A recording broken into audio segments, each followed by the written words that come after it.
I want to start. I've said many times on the show, I've said many times in my life that, the hurdle for most owners and operators is that they didn't graduate from the top of their class at Cornell University. Many of us are simply busboys that found financing over time, right? But you did graduate from Cornell, Elizabeth. And so I'm wondering, what did you learn from a formalized education in our industry? You know what? Nobody has ever asked me that question, Josh. So I feel we already are granular. Out the gate, we're nailing it. Gate. I am one of those interesting case studies because I always did well in school, but I did it by the skin of my teeth. I did not enjoy the academic side, not in high school, not in my undergrad at Georgetown, maybe more so at Cornell because I had 5 years working in the industry after I graduated undergrad. And so I was on more of a mission. I had a, specific goal of wanting to accelerate my career. And basically Cornell for me was like getting an MBA, except that all of the, whether it was stats or finance or accounting, any of the courses were really geared towards the hospitality industry. So it gave me a platform to be more focused and interested because I wasn't talking about widgets. I was talking about hotel RevPAR or, restaurant, profit and loss statement. And so that specific focus, I think helped me to be more engaged. I think that's amazing. I in my own experience, and I've done like 450 plus episodes at this point.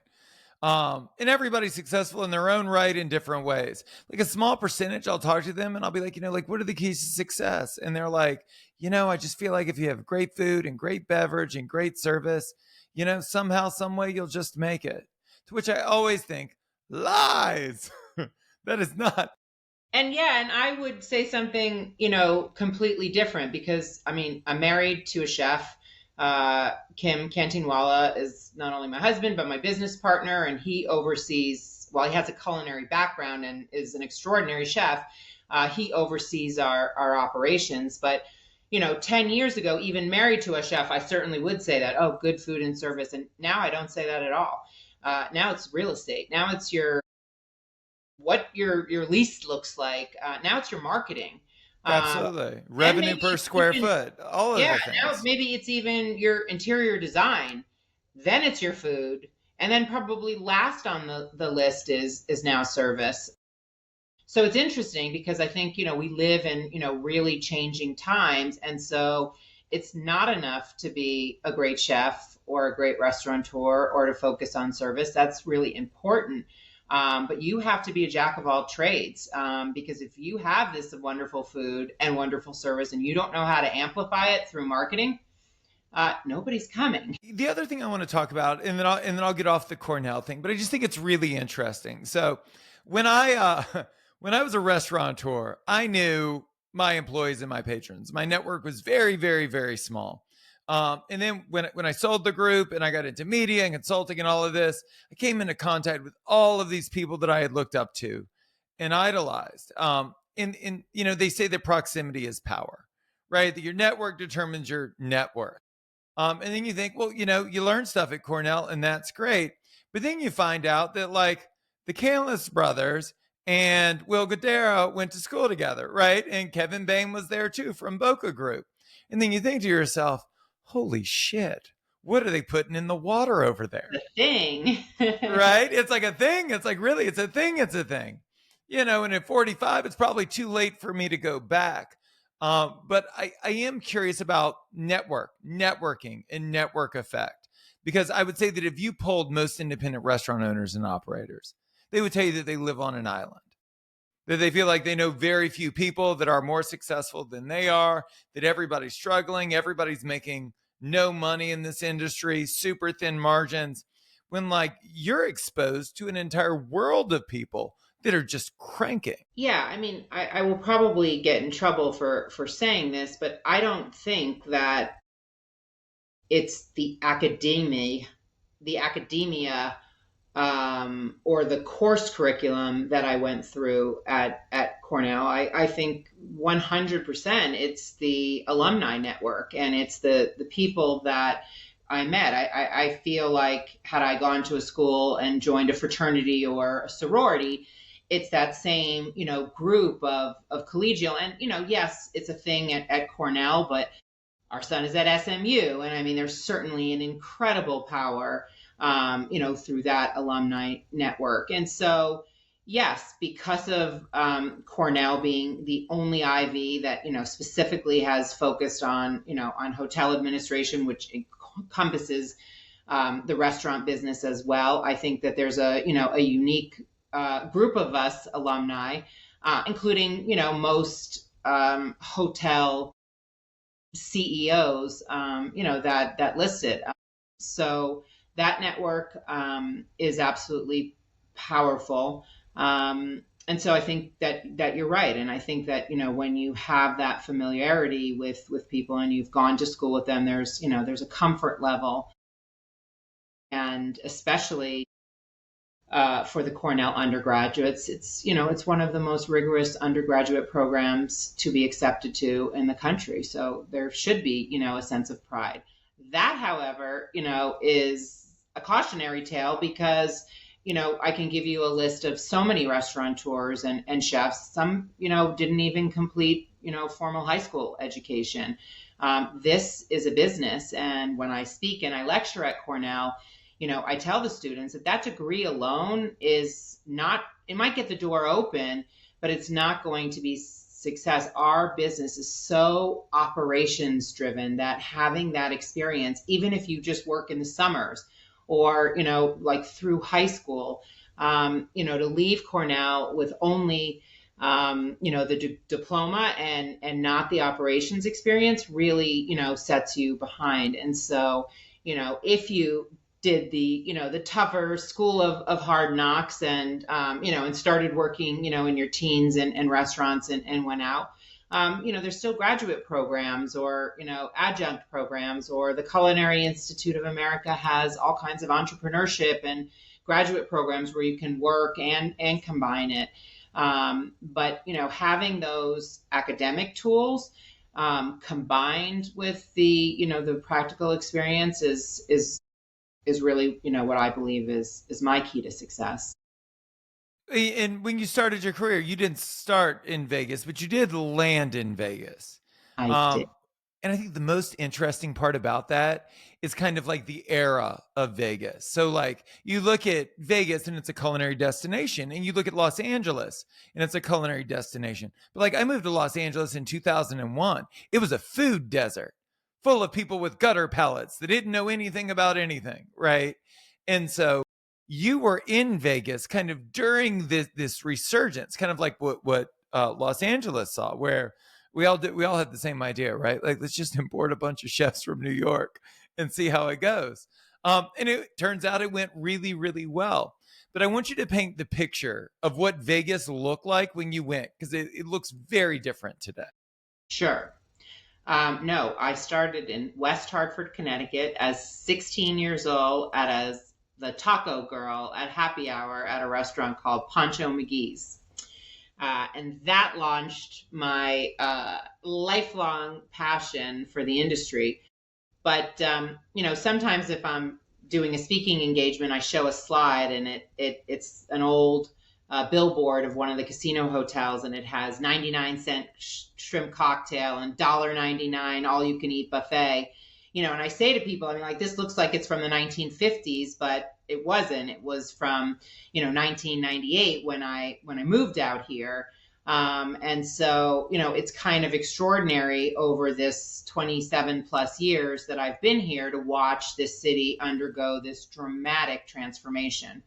But you have to remember, when I moved here, that casino hotels did not have general managers of restaurants for the most part. They had maitre d's.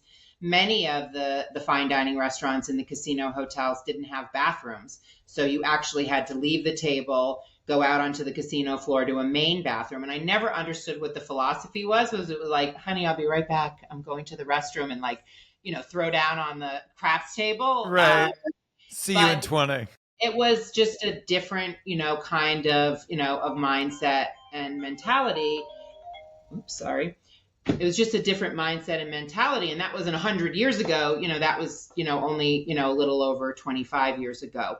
And so, while Jean-Louis Paladin at Napa and, Wolfgang Puck at the Forum Shops and, Emeril and Mark Miller at the MGM Grand, there was a trickling, but it was really Bellagio and what Steve and Elaine did when they built the hotel that really changed the paradigm and allowed people like myself and Grant McPherson and Kevin Stussy and Gamal Aziz to chart this new course and to bring Petrosian to do the caviar bar in the lobby under the extraordinary Dale Chihuly chandeliers, to bring Nancy Silverton in when she had La Brea to help put together the entire bakery so that we could provide the bread and the pastry for these 20 plus restaurateurs from around the world like Jean George and Sirio Macchioni and Michael Mina and Todd English. So it changed the paradigm when we brought in when we brought in Jean-Philippe Moret, who was Meilleur Ouvrier de France, which translates to he won Best Pastry Chef in France, to be the executive pastry chef for the hotel. And so opening Bellagio was just extraordinary on so many levels. And then the floodgates opened with Mandalay Bay and the Venetian, and all of a sudden you went to a town that was known for the 99-cent shrimp cocktails and the all-you-can-eat buffets, to really, more master sommeliers, more mixologists, and more Michelin-starred chefs than really anywhere else in the United States. And so it was extraordinary to be part of this tidal wave of excitement and, really pivoting Las Vegas to be considered, one of the top food cities in the world. And through this process, you must have figured something out. So when I started my coaching and consulting practice, it was because I had figured things out and I was able to codify it in a way that I thought it could benefit other people. And so you flash to 2002 and you start your own consulting practice. And my question would be, what did you figure out, Elizabeth?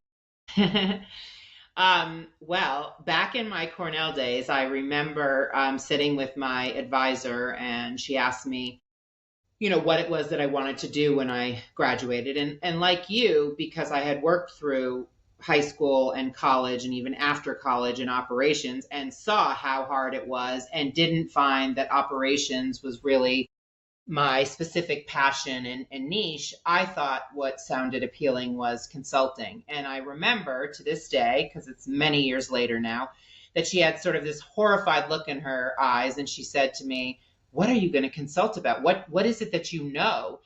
And I remember leaving there and thinking, I mean, how dare she talk to me like that? And, she's supposed to be an advisor and that's not very encouraging, but she was right. I didn't know squat. And so, what was I going to consult about? And so having this extraordinary experience of graduating and working for the Macchioni family and working for Sirio Macchioni, who I think to this day is widely considered one of the most extraordinary restaurateurs in the world, and opening Le Cirque 2000 and opening Osteria del Circo, and then, the whole journey and odyssey that took on, and then the Bellagio, and then the Wynn. I mean, those are things that gave me a platform and gave me a place to advise other people. It also helped that, what happened in Las Vegas with these restaurant management contracts and these partnerships that really allowed the chefs and the restaurateurs to focus on their operations, focus on the food and the service, because the hotel provided purchasing, receiving, human resources, even the bank. At the end of the night, you didn't have to go to a Dropbox. I mean, you just were, right there with the casino cage. And so everything, if your oven broke, you weren't looking through the yellow pages, which I don't even think exists anymore, and trying to find somebody, to do emergency service. You had an entire engineering department to support you. So I think that, that what I learned in these positions, allowed me to go on and successfully launch this business. And again, as I said, Macau, Singapore, Dubai, all over the world, this idea of bringing these celebrity chef partnerships, these collaborations, has just exploded. And so, now you see so many of these brands, really just internationally around the world. And what I'm also interested in is like, what did you learn through the consulting practice? So for me personally, I would say I was a rock solid owner operator, always marketing focused. It served me incredibly well. And when I initially crafted the practice, it was built around my own firsthand experience. But here I am, like 5 years later, like 200 plus clients down the road. I have learned so much more than I could have ever learned by working through 200 plus businesses than I did in the three brands that I owned personally. And so I would ask, over the last 20 plus years of consulting, what have you learned that you didn't know before? Well, I think it's clear, Josh, that you and I have caught the same bug, Yes. because, what is a successful restaurant is the consistency of doing the same thing every day, every night, of turning out that product, of creating this extraordinary guest experience, of attention to detail. But consulting, opens up the world. And so I have an insatiable curiosity and desire to read and to travel. And so when I get a call from a cruise lines or from NetJets to create a bespoke culinary aviation program, or to work in Saudi Arabia on a master plan for one of the Giga projects, each one of those projects, I take the experience. I take exactly the same formula that we learned running the restaurants. The principles are the same. It's the execution, it's the delivery, it's the location, all of those things, that are different. But delivering, that extraordinary experience is at the core, wherever you are, on a cruise ship, in a jet, on a, in the desert in Saudi Arabia. It does not matter. But being able to constantly, have this learning laboratory, and whether it's with technology or with wines and spirits, or now, there's a whole world of non-alcoholics. I mean, it's constantly changing. And so my company is unique because we have 8 restaurants. So we are rooted in that day to day. Even if I'm not doing it day to day, I'm still involved day to day, so that it makes our consulting practice even more vibrant, because I'm having to live it. I'm not just telling people what to do, I'm having to own it. And when we have a potential new client, if they want, they could come see it, how we operate it, from, fine dining at Crown Block, our signature restaurant in Dallas, to, Honey Salt, which is our comfortable neighborhood farm to table restaurant, and everything that we do in between. And so I think it holds you to a higher level of accountability, when you move to the consulting side. But that's my passion, and that kind of constant development and growth and learning is what excites me about our business. Then why open the brick and mortars? Because you didn't do it overnight. You waited, I think you had been a consultant for like 10 plus years before you decided to open your own brick and mortar restaurants. What inspired the decision? Well, I think that, when you do it for others for so many years, there's always that kind of burning desire to do it yourself. Mine was on simmer. And so when an opportunity came up for a restaurant location that had a great location and a great rent structure and a fabulous landlord and a mile from my house, it was simple. And where Honey Salt came was an inspiration to do how Kim and I like to cook, how we like to eat at home. And so I did the interior design. It's got a very, kind of homey, comfortable feel. People come in and say, oh, this feels like Nantucket, or this feels like Santa Monica. I've had people tell me it feels like Tel Aviv. It has just a light, kind of inviting environment. And then the menu's all over the place, from healthy and indulgent to the green juice and the salads that I love, lots of salads on the menu, to the Biloxi brine fried chicken sandwich that was created because my husband and I met when he was working for Steve Wynn at the Beau Rivage as the executive chef in Biloxi. All the desserts are homemade, the breads. I mean, so it's really an expression of love of what we do. And then from that, just kept springing other ones that we got to nine and or to eight right now, nine coming online in a couple years.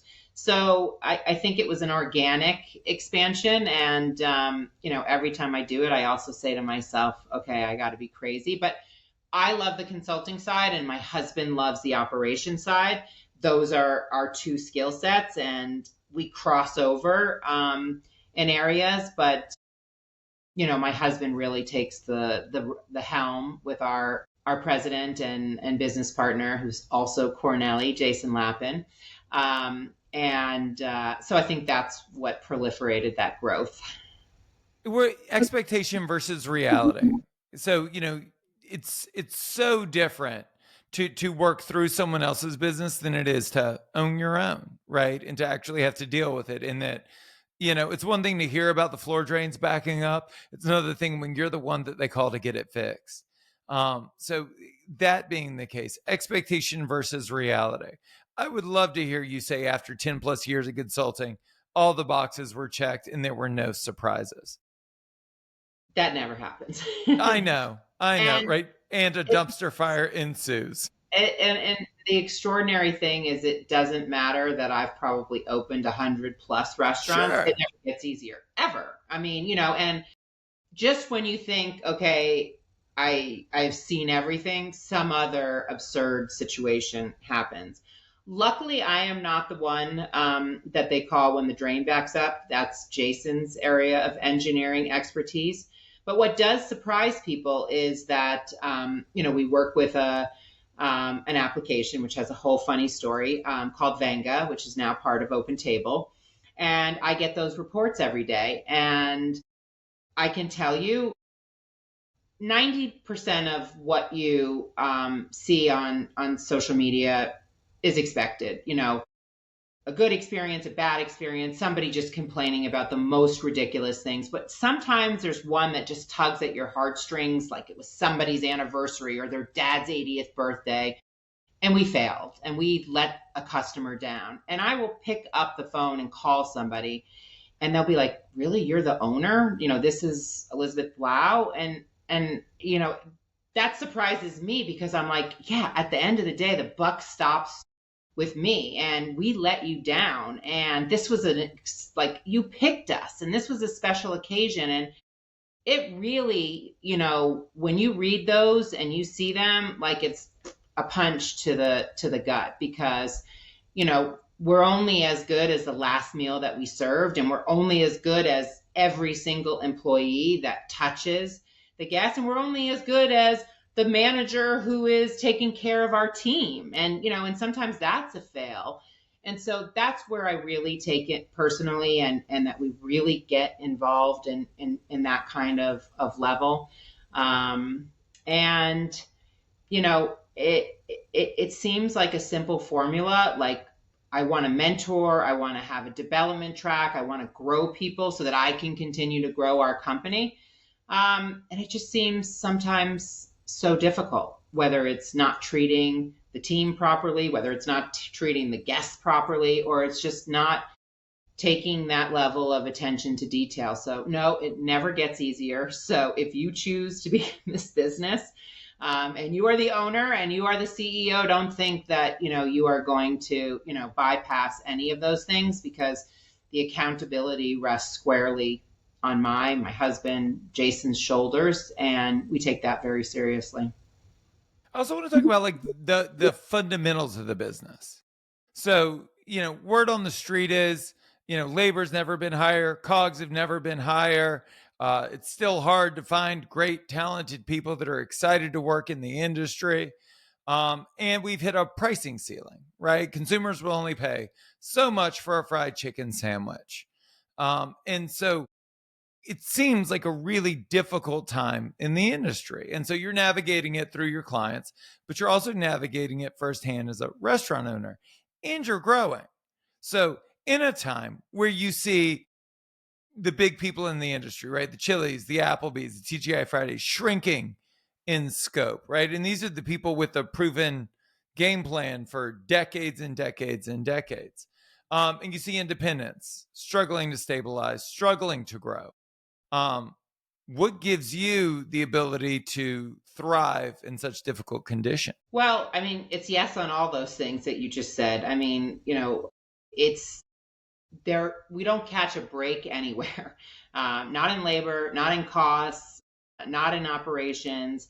And I think that when people go out, they're really looking for experience. I mean, that's why you're seeing all of this experiential dining that has moved on from just what's put on the plate, and and 100 other things are going on, whether it's a show or music or whatever is happening, or throwing darts. I mean, whatever it is in the restaurant, you're seeing so many different things. And I think that these cookie cutter models that are in the very casual markets are being affected. I think that one thing that you've got to do is create a corporate culture.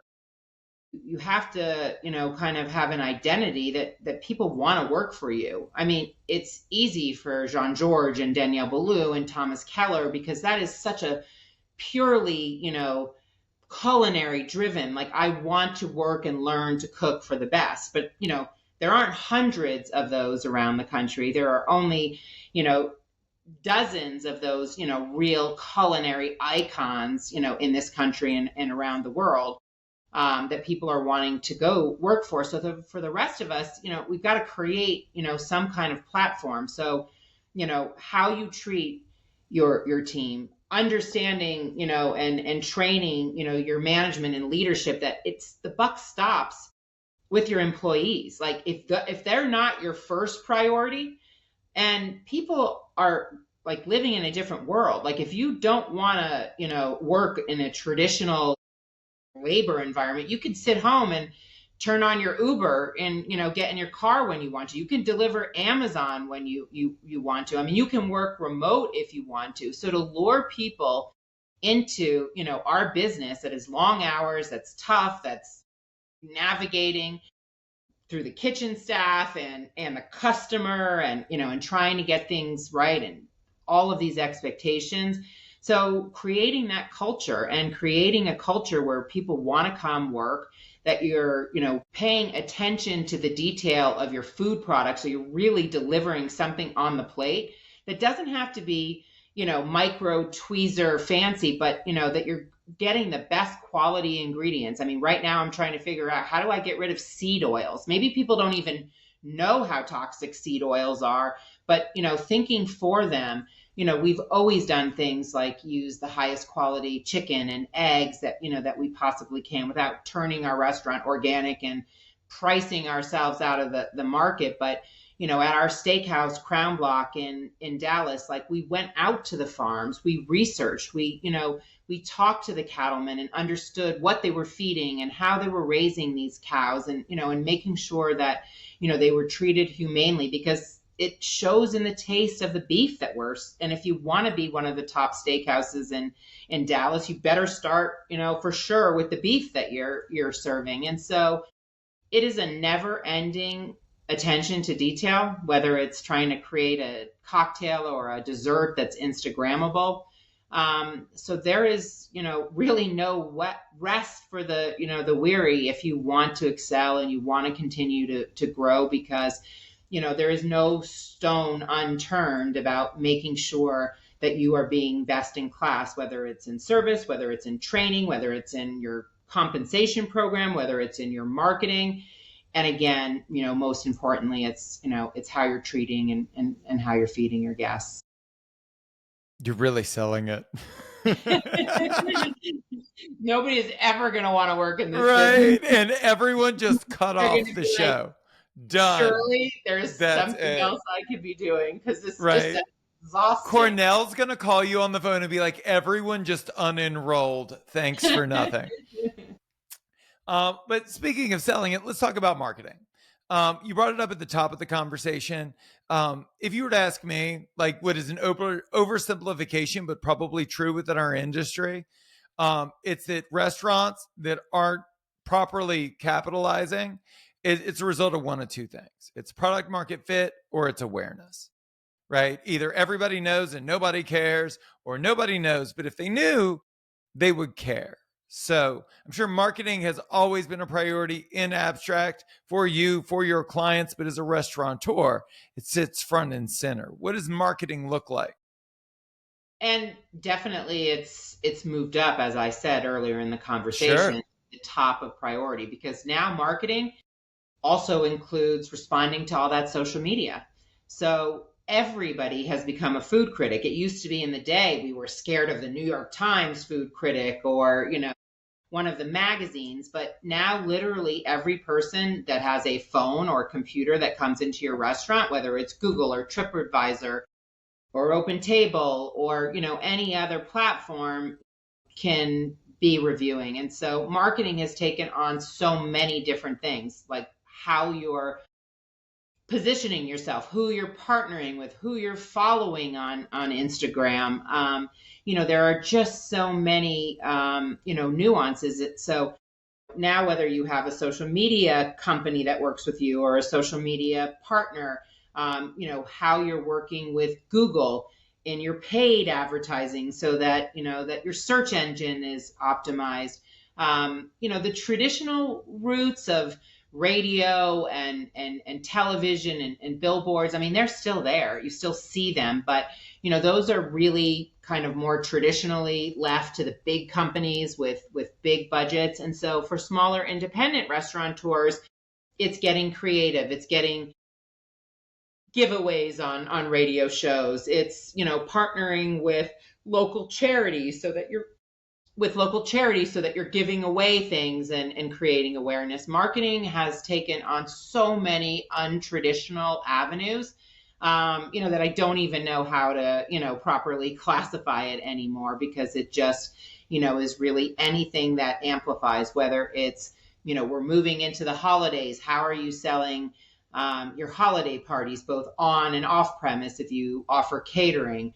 How are you marketing your event spaces? And so, it is really a full-time commitment for chefs and restaurateurs now, because as you said, either people know and don't care, or they don't know, and you don't want to fall into either of those extremes. You really want to fall somewhere in the middle, so that you can continue to thrive. I want to go back to what I said earlier about, Cornell and the network and how most of us feel very isolated, right? Because you're on an island unto yourself, working 80 to 100 hours a week. The industry was very difficult for me, and I'm a man. So, you look at the other side of the coin, and I think the Me Too movement did a lot to shine a light on how difficult the industry is for women. And in response to that, small communities have popped up. And one of those communities is one you helmed, the Women's Hospitality Initiative. Can you talk to me about the genesis for that and how it serves the community? Sure. All my life I've had, extraordinary mentors. And I think because of my age, many of them were men until I came to Las Vegas, which seems antithetical, but so many of my great mentors now are women leaders in Las Vegas. I guess you get to a point where you realize that, at 57, that I am at an age where, I should not be looking for mentors as much as, okay, now maybe it's time to, to start giving back. I think when you have kind of this lifelong passion for education and growth, you always think that, oh my gosh, I'm not ready. There's more I could learn. But I think it was just kind of an extraordinary circumstance of events An amazing woman named Joanna James did a film called A Fine Line. It's a documentary that follows her mother, who was a single mom restaurateur with a small family restaurant outside of Boston. And she chronicles some of the her mother's journey, but also some of the most famous women chefs in America, from Mashama Bailey to Dominique Crenn. And it was just this extraordinary documentary film, which at the end of it really highlights that not 25 years ago, but now, that over 50% of people attending culinary schools, hospitality programs, catering programs are women.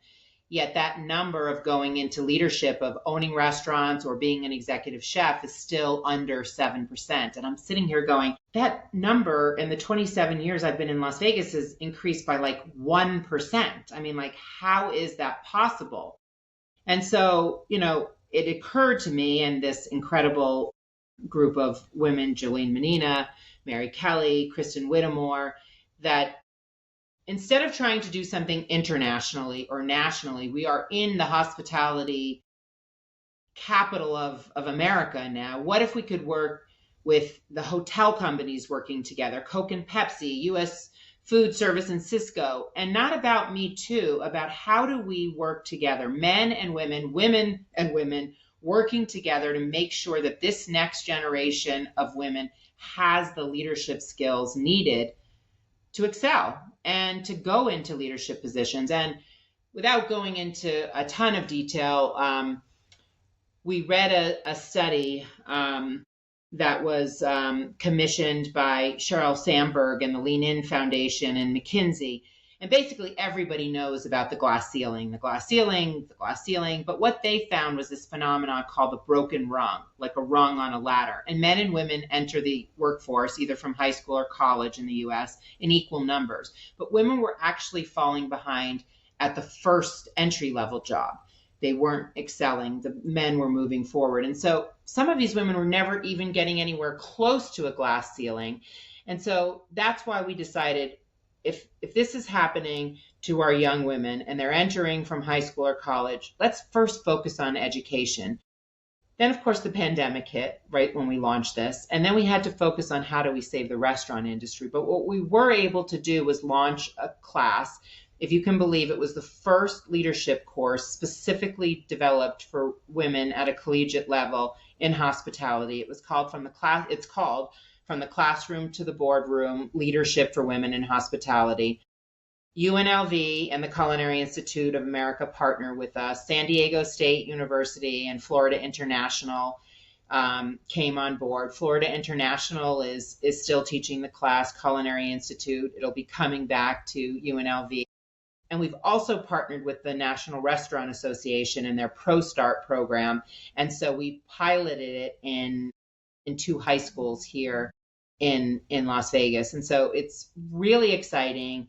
Our next step is mentorship, but it's time for all women who are leading in the hospitality industry to lean in together and make sure that we are just giving the basic tools, the confidence, the knowledge, so that women can succeed in our industry. I've got one last question for you. Okay. What should we steal from you? What are the tactics, the tools, the strategies that have served you well over the course of your career that we could use to better our businesses, to better our lives? I think that whether you're a young man or a young woman starting off in not just the hospitality industry, in any industry, you're just so focused on, the prize ahead, like, okay, how do I get ahead? How do I get promoted? How do I get to the next step? If you're a server, how do I get to be a manager? If you're a bartender, how do I get to, if you're a sous chef, how do I get to that chef position? And I think really, one of the things that I learned when I came to Las Vegas, and one of the things that Elaine Wynn not only gave to me, but also was at the heart of the company, was her commitment to philanthropy and other people. And I think that over the years, the empathy that I have learned, grown, evolved to when dealing with people in our company, our guests, our people. I think that if everybody spent an extra moment with empathy, the people before they decide to post a nasty review about your restaurant, the people that decide to welcome the guests to the restaurant, the people that are having personal issues and yelling at somebody in the kitchen. I think if we spread that empathy, if we take a moment to give our time to others in the community that are less fortunate, that we take time to mentor those. And it doesn't even matter if you're in high school.